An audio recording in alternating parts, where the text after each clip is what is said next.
This is Shelley, the project woman. Today we will be talking about what to consider when refinancing your real estate properties. So the first question you want to ask yourself is, what is the purpose of refinancing? Listed here are three purposes that you may find that will relate to you.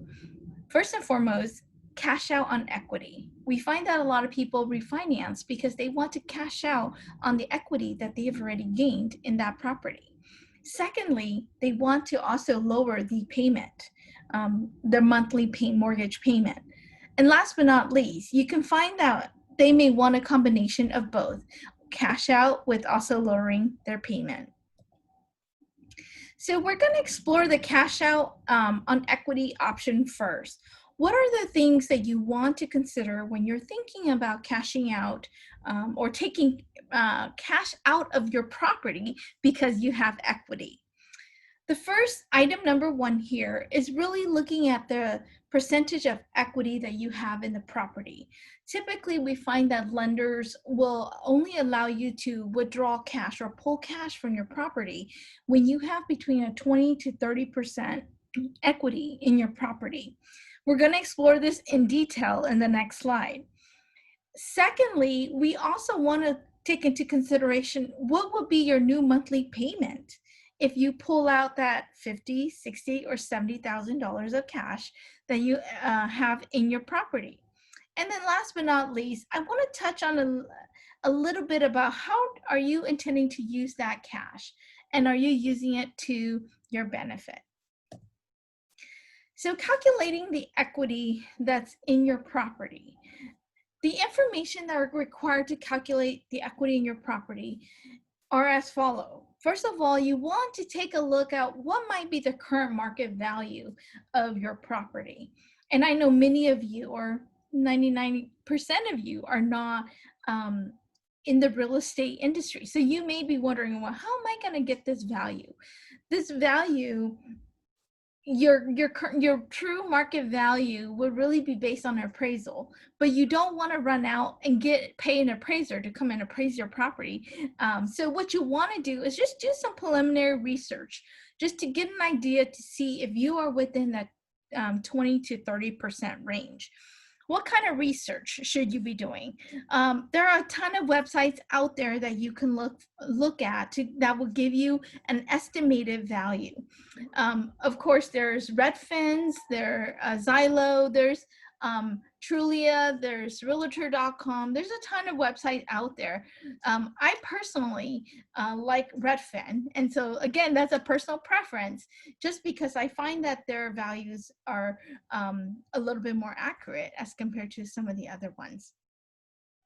So you want to get a general idea of what is the market value for your property. A couple of the things you do want to look at is look at the homes that are sold within a 1 mile radius of your property, with similar square footage, similar lot size, similar features to what you have. And so of course you will have to do some mathematical adjustment if, let's say, that property that sold next door had a pool and you didn't. So you'll have to do some minor adjustment. But in general, this is still really just getting a feel of if you're even in that 20 to 30% range. Because at the end of the day, if you're really at a 10% range, then maybe it's not worth doing, moving forward, spending that time to figure out if, pay an appraiser or start the process, because you might not, you might be wasting your time. So figuring out your market value of your property is number one. And then secondly, getting a loan balance, your loan balance. A lot of times you just look at your mortgage statement that will give you the latest balance. So here I included a quick calculation of how do you figure out your equity, right? So looking at an example here is your property market value might be 200,000.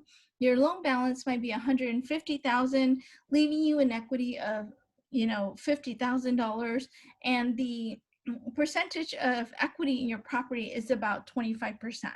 So with 25%, you are between the 20 to 30% range, and being that that means that if you do a refinance, there's a high probability, or Yes, that you will get some cash back.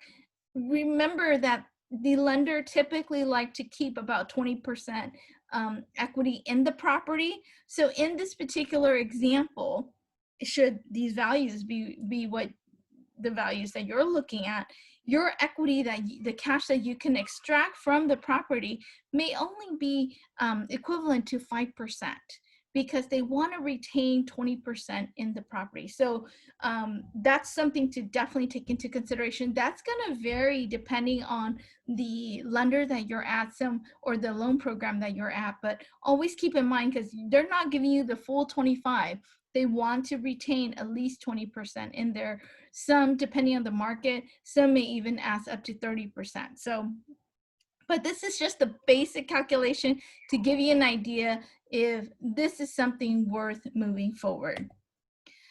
Now, new monthly payment. What is your new monthly payment? Taking all this into consideration, assuming you have cash in there that you're going to extract, let's take a look at what is your new monthly payment. And are you able to make that payment? And that's something that I ask a lot of people, because yes, people would love to take 20, 30, 40, 50,000. But if their payment goes up by $100, $150, they may not be comfortable with making that monthly payment. And what you don't want to end up doing is taking that money out and then being unable to make that monthly payment and end up having to do in foreclosure or other financial challenges because of that reason. I know some people are thinking, well, if I took out 50,000 and I'm only making $150 payment, that's okay. I can use that 50,000 to make the $150 payment. Yes, that's very possible, but that's not the best financial decision. And the reasoning for that is you're already making interest payment on that 50,000. And so really you should, that 50,000 should be working for you, that will help generate the extra $150 for you per month. And so you shouldn't have to use that $50,000 to pay for the $150 per month that you incurred. So look at your new monthly payment. And then the last part here, when we're talking about withdrawing cash, is what is the proposed use of the cash? Are you trying to pay off debt? Are you buying another property? Are you buying a business? Are you renovating the existing property?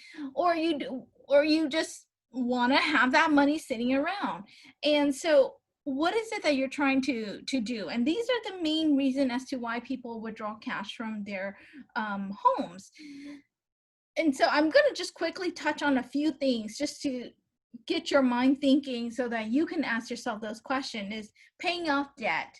What are you paying off? Are you paying off a car? Are you paying off a boat? What are you looking at paying off? And how much is that saving you on a monthly basis? In terms of the monthly payment. Secondly, you also want to consider, well, what's the interest rate that you're paying off? Are you paying off credit card that's charging a 20% interest rate? Are you paying off a car payment that's charging you 1% and you're taking money out at 3% to pay 1%? So those are the questions that you need to ask yourself. Is it worth paying off that debt? There is really not a true right answer because everybody's situation is so unique. So, but I think that those are the questions to ask yourself. Buying another property. We do see people taking money to buy a rental property or to upgrade, to get themselves into a bigger home. So that is definitely something that it is a very good idea.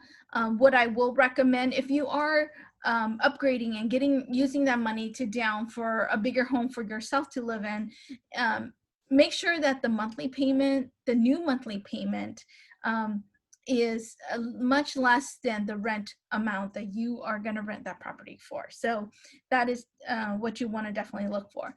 If you're looking at buying a business, that's a great idea. And I actually did this strategy about 10, 15 years ago. I took out equity from a property to help buy a business, and the monthly payment on that business, that equity, was only like $300. So my business was able to generate enough profit to pay off that $300 a month, versus had I went out and actually purchased got a business loan, the payment would be much higher. So I was saving myself a lot of money, and one, because the rate was lower, and two, because it was amortized out to 30 years. Renovating existing properties. We do see that a lot of the older homes, people take out their equity to renovate their property and get that property ready to be sold, or just to be more comfortable in that property. So that is definitely something that very common. And last but not least, I put other here. And what I want to state in this point here is, what you don't want to do is take out money to buy liabilities. That's what I call it, to buy a Tesla or to buy a new boat, because that's great. You do get, I mean, believe me, I love, having fun. But from a financial perspective, at some point, that money is going to cost you more than what you're going to get from that boat. So those are some of the things to think about of how you can use that cash. So just a couple more points here, and I did elaborate on this tips. Cash should be used to purchase assets and not liabilities. Ensure that the cash will generate a return that's greater than the interest charged on the loan, and cash can generate a profit that will be equal or greater than the difference of the old and new monthly payment. So those are just some of the general tips, things to think about on how, when you're thinking about pulling cash out and how you want to spend that money. So many people refinance their property because they want a lower monthly payment. And that's something that all of us do, especially in this market where you're seeing a very low rate. I have clients that are getting 2.5, 2.8 interest rates. So people, that's exciting, because people that are coming from a 4.25 to a 2.8 is phenomenal. So in this situation, what you really want to look at is, what is your interest rate that you have currently? What is the market rate? And of course, the market rate you don't know until you do get yourself pre-qualified. But in general, a loan officer should be able to kind of give you an idea based on your credit and the current market situation. They should be able to give you a good range, so you can get an estimate from there. And then asking yourself, is there a significant difference between your and what you're going to save from the original rate to the new rate? And so an example would be, maybe the original rate you're paying $1,200, and with the new rate you're paying $1,000. So there's a $200 saving. Is that significant? And the answer to that really depends on you. We'll talk a little bit more about that. So comparing monthly savings to closing costs. So answering the question I just asked earlier is that difference of saving $200 a month significant to you? And to really answer that question is to address this particular issue, which is comparing your monthly savings to your closing costs. A lot of times what I see when people are refinancing is they're saying, yes, I've saved myself $200. This is phenomenal. This is great. And a lot of time the closing cost is rolled into your loan. So now your loan, from $180,000 went up to $185,000, but you're still saving $200 a month. And people are just looking at what they're saving. One of the things that you should really be thinking about and taking into consideration is the closing cost, that the amount of money that it costs you to actually save $200 a month. So in the example that I gave, if the closing cost was $5,000 and your monthly savings is $200, how long do you have to hold this house or keep this house until you break even and start making a profit? So if it really costs you $5,000 for closing and you are saving $200 a month, it's going to take 25 months in order for you to break even or recoup that $5,000 back. And of course, 25 months is a little over 2 years. So this is just a calculation I just put together just to give you a quick breakdown of how do you calculate the break-even holding period? And looking at your closing costs, looking at the monthly savings that you're getting. So in this example, I put it that $100. And what is the break-even holding period? And in this case was for a little over 4 years. So the question that you want to ask yourself is, am I holding this property for more than 4 years? And if the answer is yes, then this is great because you're going to be in the plus. But if you're thinking, I think I'm going to sell in 2, maybe you should consider not to do the refinance, because if you do sell, you're actually out more money than you would have had you kept your original loan. So this is definitely something to take into consideration when you are determining if you want to refinance or not. So the last strategy here is really looking at a combination of those two. Some people want to do the cash out, but also still want to keep their payment the same or even lower their payment. And to do both strategy is really just to go back through the example that I have already provided and to bring those two together and figure out how much cash can I withdraw with and still continue to lower my payment. So that is it. Those are all the things that I think are important to take into consideration when you are looking at refinancing your property. This is just a disclaimer. This is really for educational purposes and not intended to recommend, promote, or convey any message or decision relating to business or real estate. The information provided here is really for the general public and may or may not be applicable to your situation. It is recommended that you consult a professional. I am a licensed project manager professional and also a realtor in the state of California. So I just want to share my thoughts and ideas with all of you. I hope you guys enjoy the video and definitely subscribe and give me any comments and suggestions. Thank you.